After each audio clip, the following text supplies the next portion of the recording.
distribution platform for video content, and clearly the way people consume content is changing and will continue to change. And if you just look at the U.S. as a whole, households are consuming more content every year. So clearly there's an interest in having a distribution platform for that content, and Hulu is one of the newer distribution platforms that have emerged. But Hulu is dependent on its agreements with TV networks. So then how much does that limit its value, and does that possibly jeopardize its future at some point?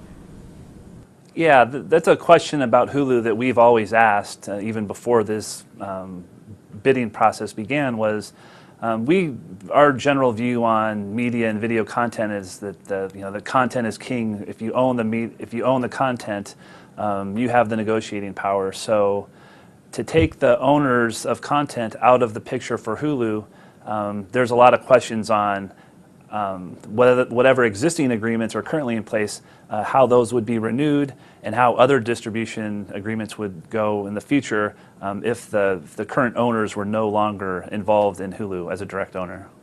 Exactly. So if the ownership changes, how could that potentially change the power mix in the media landscape? In other words, does that help a Netflix or an Amazon or whoever else out there wants the content?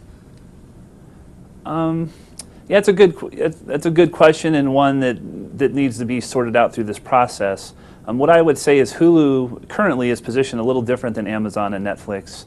Amazon and Netflix on the TV side are more into the library content for serialized content. A lot of their more popular programming is catching up on seasons that have already been on TV, where Hulu is more current and mostly limited to the broadcast networks.